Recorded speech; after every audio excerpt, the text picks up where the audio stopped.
Assalamualaikum warahmatullahi wabarakatuh. Rekan-rekan sekalian, kembali kita berjumpa di Jejak Semesta 65. Semoga kita semua dalam keadaan sehat walafiat, selalu dalam keadaan lindungan, selalu dalam perlindungan dan pertolongan Tuhan Allah Subhanahu wa taala. Kawan-kawan sekalian, sebelum kita lanjutkan pertemuan ini, saya berharap melalui ketulusan saudara sekalian dan kerelaannya, jangan lupa subscribe, like, dan share channel ini. Kawan-kawan sekalian, kembali lagi ke channel ini.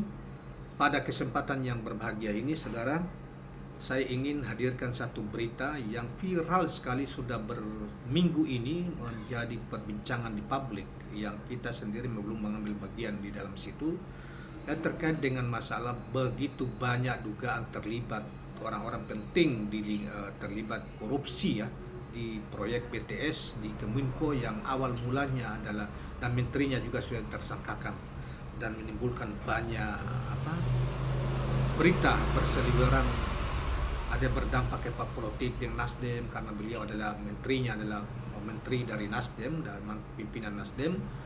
Kemudian yang sudah tersangka itu Johnny G. Plate. Kemudian sekarang ini isu yang beredar, selain dikatakan menyasar perusahaannya Ibu Puan Maharani, Ketua DPR RI, suami Ibu Puan Maharani, kemudian juga disebut-sebut juga menyasar, proyek itu juga menyasar Sekjen PDIP, yaitu Hasto Kristianto, dan yang 2-3 terakhirnya beredar adalah menyasar Menpora, bahkan sampai ada upaya pengembalian uang 27 miliar dan lain sebagainya. Kemudian membawa nama, kadang-kadang membawa nama salah satu putra Presiden Jokowi, yaitu Kaisang Pangarep. Nah, sehingga di Twitter terutama banyak sekali dibahas soal dugaan keterlibatan mereka itu. Di 2-3 hari terakhir ini menghiasi wajah Twitter maupun media sosial yang lain. Nah, kawan-kawan sekalian, berita sampai ada analisa dari pakar tentang dari pengamat tentang keterlibatan orang-orang ini. Kita pada kesempatan ini kita ambil dari Demokrasi News, Juli 10 Juli 2023, yang diberi judul "Makin Kencang Dugaan Keterlibatan Dito". Dito itu Menpora sekarang ini, yang juga temannya Kaisang, dan Kaisang dalam korupsi BTS Kominfo. Keterangan saksi Johnny G. Plate hanya tumbal, katanya. Nah, kawan-kawan sekalian, baiklah kita coba bacakan apa yang ditulis dalam portal ini. Peneliti Pusat Studi Anti Korupsi Universitas Mula Warman, Herdiansa Hamsa, mengatakan bukan tidak mungkin kasus korupsi BTS Kominfo dapat melibatkan banyak orang, tak terkecuali orang-orang di sekeliling istana. Hal ini lantaran kontrol terhadap kebijakan secara keseluruhan tentu selalu bertumpu pada kekuasaan. Johnny G. Plate bisa jadi hanya dijadikan sebagai tumbal, kata pria yang akrab disapa sebagai Castro ini. Menurut Castro, Plate yang merupakan mantan sekretaris jenderal Partai Nasdem juga bagian dari kekuasaan. Jadi bukan tidak mungkin kalau ada yang menduga putra bungsu Presiden Joko Widodo hingga menteri-menteri kabinet Presiden Jokowi juga ikut terlibat dalam kasus korupsi ini. Tinggal bagaimana melacak dan memastikan kemana saja dana korupsi BTS itu mengalir, katanya.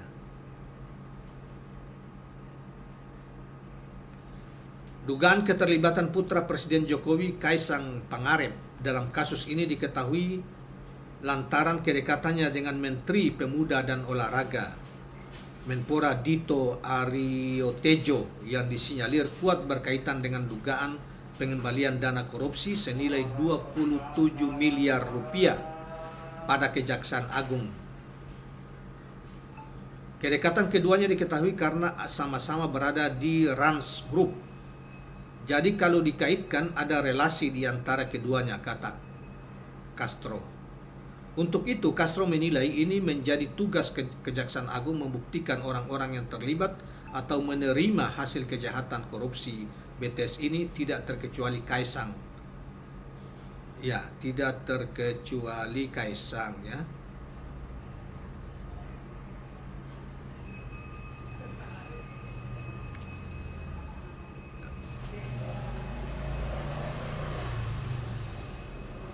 Eh,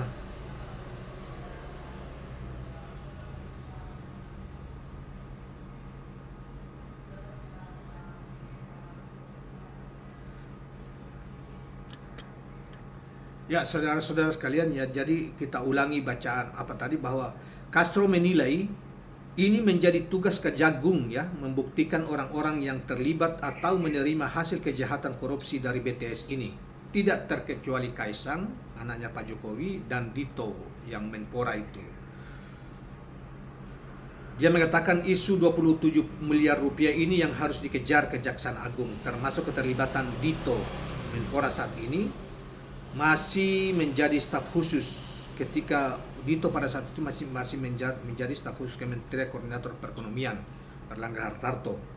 Saya curiga jangan sampai uang ini juga mengalir ke Erlangga juga. Selain itu, jika pengembalian uang hasil korupsi senilai 27 miliar benar akan dikembalikan, hal ini tidak membuat pihak-pihak yang terlibat di dalamnya bebas dari tindak pidana. Castro menjelaskan dalam Undang-Undang Tindak Pidana Korupsi, pengembalian kerugian negara itu hanya menjadi alasan meringankan hukuman, bukan alasan menghapus pidana. Uang senilai 27 miliar tersebut dikembalikan sehari setelah Menpora Dito diperiksa oleh Kejaksaan Agung. Di jejaring Twitter beredar video yang menyebut Kaisang Pangarep terlibat dalam kasus korupsi BTS Kominfo.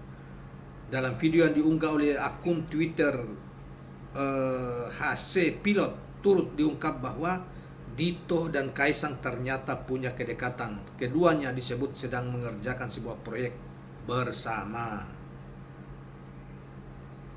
Nah, saudara sekalian, itulah apa namanya apa berita terkait dengan masalah ini.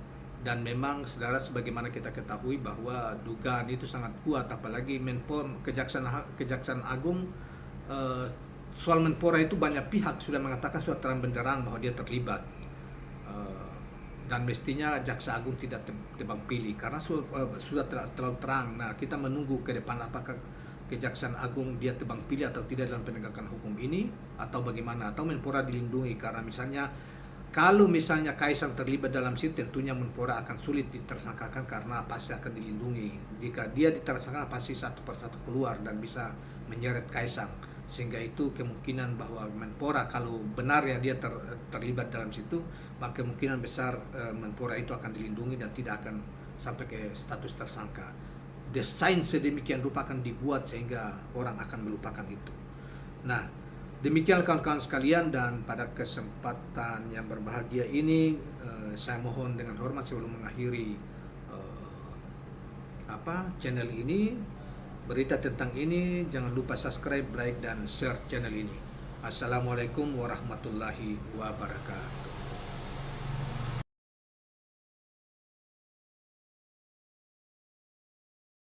Ini ada berita terbaru dari perkembangan kasus korupsi BTS Kominfo yang melibatkan Menkominfo nonaktif Johnny G. Plate. Hari Senin besok rencananya pengacara Magdir Ismail, itu pengacara yang mendampingi Irwan Hirmawan, salah satu tersangka atau terdakwa kasus korupsi BTS Kominfo, yang mengaku telah mengumpulkan dana dari berbagai pihak yang terlibat dalam korupsi itu, kemudian diserahkan ke pihak-pihak tertentu untuk menutup kasus tersebut supaya tidak berlanjut secara hukum. Nah, salah satu dana yang diserahkan itu adalah 27 miliar. Kabarnya diserahkan kepada Menpora Dito Aryo Tejo. Dito Aryo Tejo lalu dipanggil oleh Kejaksaan untuk diperiksa. 1 hari setelah pemeriksaan Dito, itu ada seseorang yang menyerahkan uang 27 miliar dalam bentuk pecahan dolar Amerika Serikat kepada Magdir Ismail. Nah, mungkin harapan dari orang tersebut dengan mengembalikan 27 miliar, kasusnya akan terhenti, hukum tidak akan berjalan. Tapi dia salah, bahwa hukum di Indonesia tidak seperti itu. Pengembalian uang hasil korupsi itu hanya meringankan, hanya menjadi pertimbangan hakim untuk meringankan hukuman, bukan membebaskan dia dari hukuman. Nah, konon kabarnya orang yang mengembalikan ini siapa, majelis tidak mengungkapkan secara jelas siapa yang mengembalikannya. Tapi ada kabar, dan ini insya Allah A1 itu orang yang terlibat di dalamnya itu salah satunya itu adalah putra bungsu Presiden Jokowi, Kaisang Pangarep. Karena Kaisang diketahui mempunyai proyek